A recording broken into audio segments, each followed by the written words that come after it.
Donald Trump has finally announced that JD Vance will be his pick for vice president. Now, I personally don't think this was a good strategic move for Donald Trump because JD Vance is about as radical as he is. I think he probably should have picked a more moderate candidate so he could appeal to more moderate voters. But honestly, I'm not crying about it. Today, I want to look at some of the insane statements that we've heard from JD Vance. I think these statements should disqualify anyone from holding office in the United States, period. But for whatever reason, it seems to be par for the course when you're a Republican. So let's go ahead and take a look at what he had to say recently after the Donald Trump assassination attempt. Senator Vance was very busy on social media, the senator posting on X.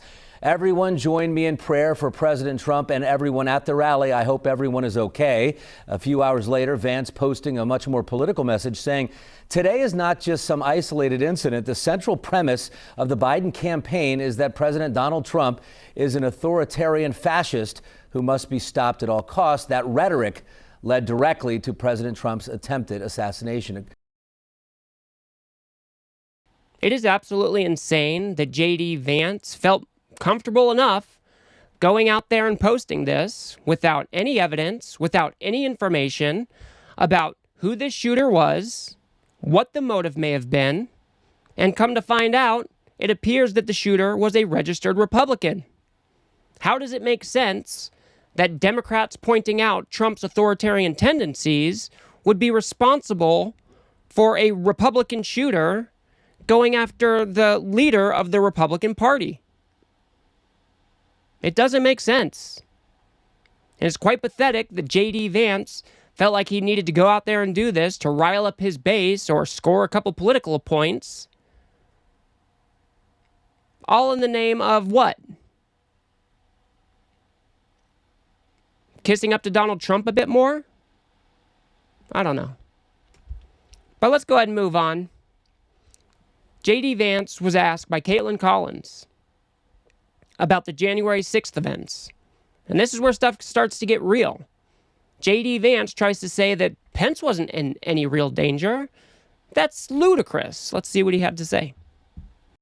The last time I checked, President Biden wasn't approving of the chance to hang his vice president and did not call his vice president when their life was in danger on Capitol Hill, something that Mike Pence himself has testified to. So my question is, does it give you any pause to be his vice president, given how he has treated Mike Pence?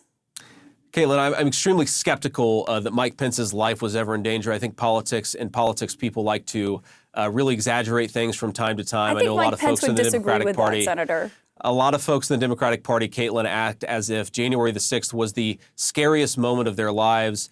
I think, look, January 6th was a bad day. It was a riot. But the idea that Donald Trump endangered anyone's lives when he told them to protest peacefully, it's just absurd. And it is insane to me that nobody really understands the gravity of Mike Pence not being Trump's running mate. Not to mention the 40 or more ex-Trump administration officials that won't even endorse him for president. Maybe because he almost had his vice president killed when he tried to stop the certification of the 2020 election. It was Trump who riled up his supporters by telling them to march down to the Capitol, telling them that they would need to fight like hell or they wouldn't have a country. They marched down to the Capitol. They broke into the building. They were within X amount of feet from Mike Pence. And you want to say that he wasn't in any real danger? That is ludicrous. Do you think they would have really left Mike Pence alone had they found him? When Trump explicitly called him out for not following the illegal scheme to stop the certification of the election? This is just crazy town. And he's even asked whether or not he fears that Trump would abuse power in a second term. And it's absolutely insane to me that he says no, considering the events of January 6th.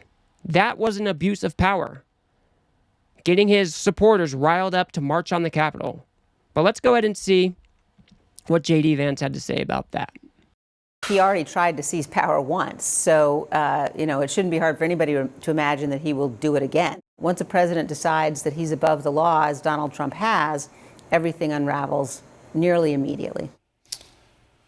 Do you really have no concerns that Donald Trump might try to abuse his power if reelected? No, Jake, I don't. Look, the guy was president for 4 years. We had peace, we had prosperity, we had wages rising faster than inflation. Joe Biden has been president for 3 years. Now the average Ohio family pays $10,000 more to afford the same standard of living. The idea that Trump is going to be radically different than what he was 4 years ago is just preposterous. He was an effective, successful president. I think he will be an effective, successful president again. That's why I've endorsed him.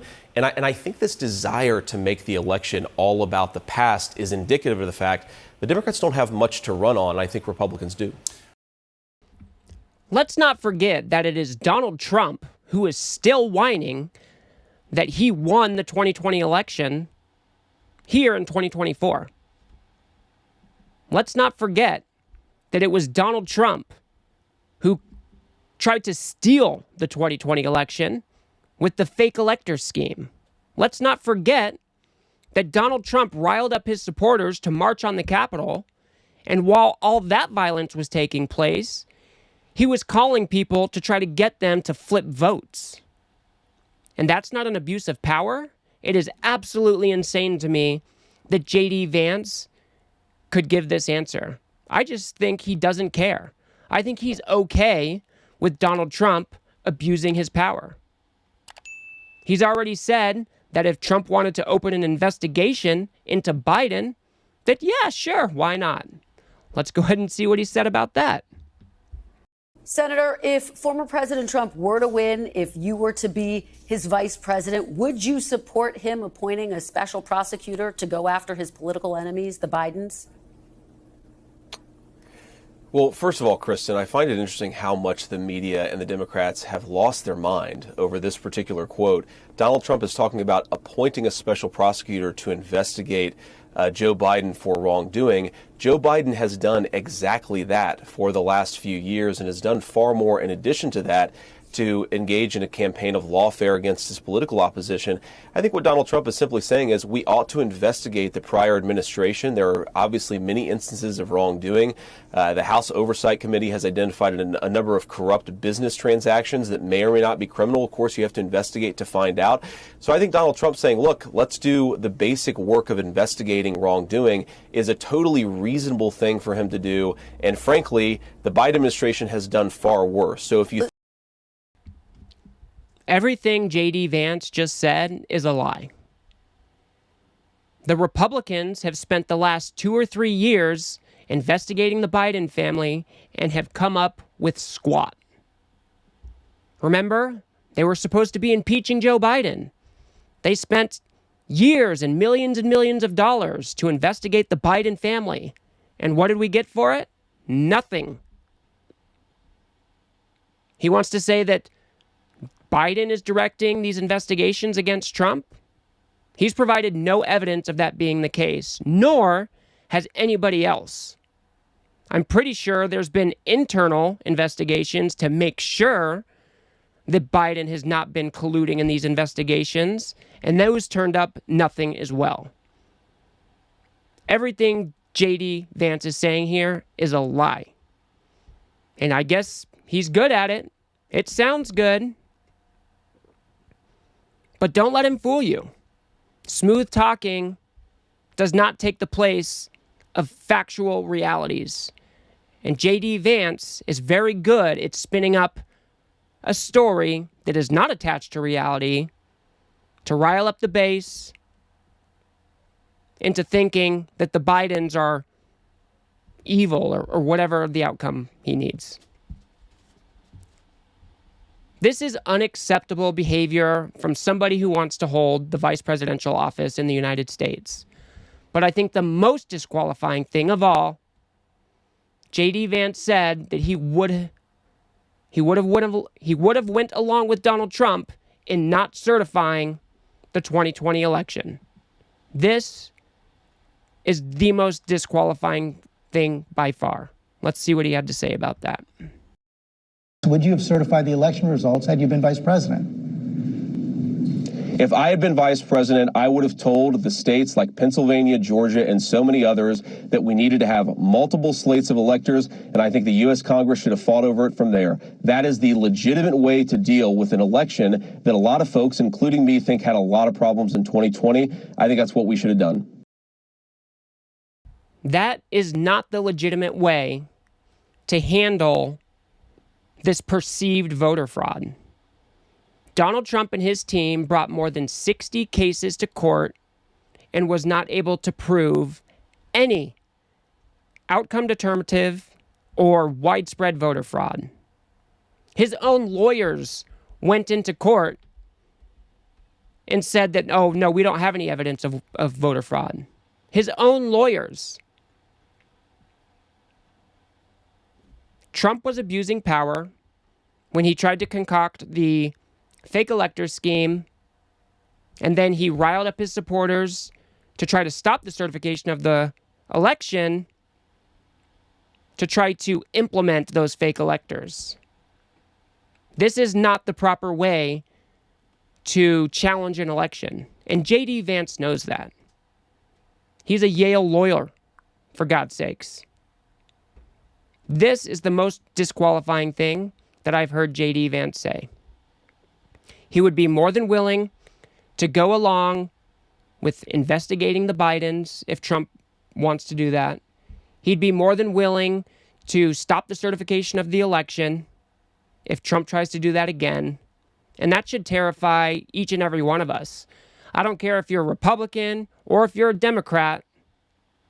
These are not the types of people who should be holding the highest offices in the land. This is un-American.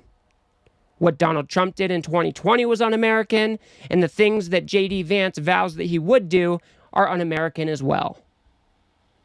We need to make sure that we get out there and vote, bring a friend, get out there and do the work, because these people cannot win in 2024. It would be a massive shift in the United States and how we do our governance. We have to win. So get out there and do the work. So that's going to do it for me on this one, folks. If you got anything out of this video, if you could remember to smash that like button and hit subscribe, maybe share it with a friend or two, I'd very much appreciate that. If I got something wrong, or if you disagree with me about something, feel free to drop a comment below. And if you want to learn about the insane criminal activity that goes on inside the Trump circle, go ahead and watch that video on the screen now. And I will see you guys on the next one.